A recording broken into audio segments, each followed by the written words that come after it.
Knapping is the shaping of flint, chert, obsidian or other conchoidal fracturing stone through the process of lithic reduction to manufacture stone tools, strikers for flintlock firearms, or to produce flat-face stones for building or facing walls, and flushwork decoration. The original Germanic term knopp meant strike, shape, or work, so it could theoretically have referred equally well to making a statue or dice. Modern usage is more specific, referring almost exclusively to the hand tool pressure-flaking process pictured. Method: flint knapping and knapping is done in a variety of ways depending on the purpose of the final product. For stone tools and flintlock strikers, chert is worked using a fabricator such as a hammerstone to remove lithic flakes from a nucleus or core of toolstone. Stone tools can then be further refined using wood, bone, and antler tools to perform pressure flaking. For building work, a hammer or pick is used to split chert nodules supported on the lap. Often the chert nodule will be split in half to create two cherts with a flat circular face for use in walls constructed of lime. More sophisticated knapping is employed to produce almost perfect cubes which are used as bricks. Tools: there are many different methods of shaping stone into useful tools. Early knappers could have used simple hammers made of wood or antler to shape stone tools. The factors that contribute to the knapping results are varied, but the EPA indeed influences many attributes, such as length, thickness and termination of flakes. Hard hammer techniques are used to remove large flakes of stone. Early knappers and hobbyists replicating the methods often use cobbles of very hard stone, such as quartzite. This technique can be used by flint knappers to remove broad flakes that can be made into smaller tools. This method of manufacture is believed to have been used to make some of the earliest stone tools ever found, some of which date from over 2 million years ago. Soft hammer techniques are more precise than hard hammer methods of shaping stone. Soft hammer techniques allow a napper to shape a stone into many different kinds of cutting, scraping, and projectile tools.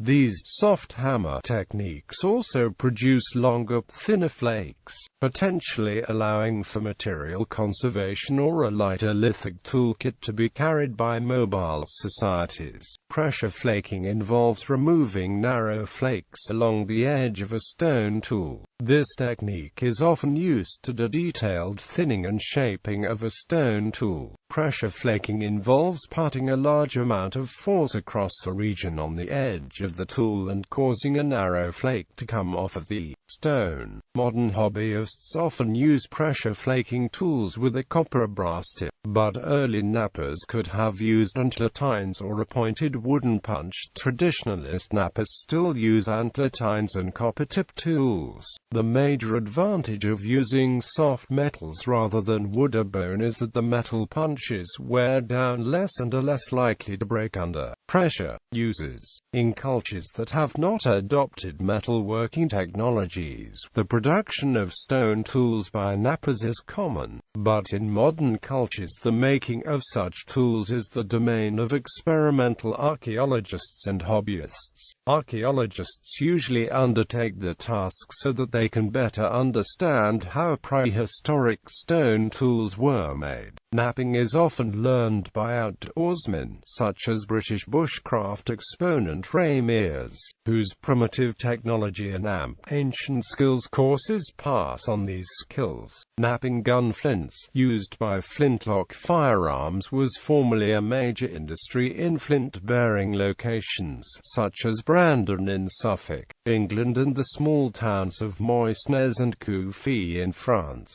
Moisnes has a small museum dedicated to the industry. In 1804, during the Napoleonic Wars, Brandon was supplying over 400,000 flints a month for use by the British Army and Navy. Brandon knappers made gun flints for export to Africa as late as the 1960s. Knapping for building purposes is still a skill that is practiced in the flint-bearing regions of southern England, such as Sussex, Suffolk and Norfolk, and in northern France, especially Brittany and Normandy, where there is a resurgence of the craft due to government funding. Health hazards. Historically, flint knappers commonly suffered from silicosis due to the inhalation of flint dust. This has been called the world's first industrial disease. When gun flint knapping was a large-scale industry in Brandon, silicosis was widely known as knapper's rot. It has been claimed silicosis was responsible for the early death of 3/4 of Brandon gun flint makers. In one workshop, 7 of the 8 workmen died of the condition before the age of 50. Modern knappers are advised to work in the open air to reduce the dust hazard, and to wear eye and hand protection. Some modern knappers wear a respirator to guard against dust.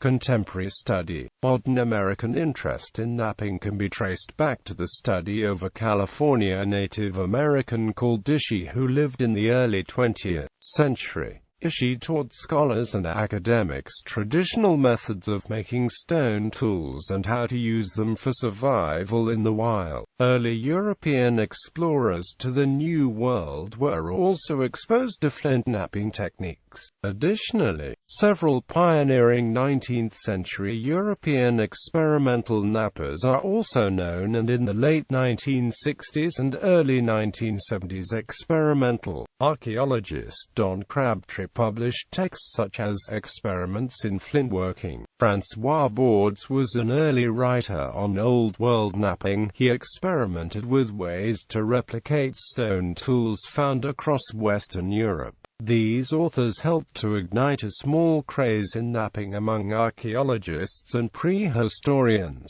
Val and John Lord, engaged by the Department of the Environment in 1975 to take custody of Grimes Graves, a Neolithic flint mining site at Linford, Norfolk, mastered the art of flint knapping, sharing the newly gained knowledge with members of the public. The practical demonstrations provided many parties of school children an opportunity to see flint tools made. English archaeologist Phil Harding is another contemporary expert, whose exposure on the television series Time Team has led to him being a familiar figure in the UK and beyond. Many groups, with members from all walks of life, can now be found across the United States and Europe. These organizations continue to demonstrate and teach various ways of shaping stone tools.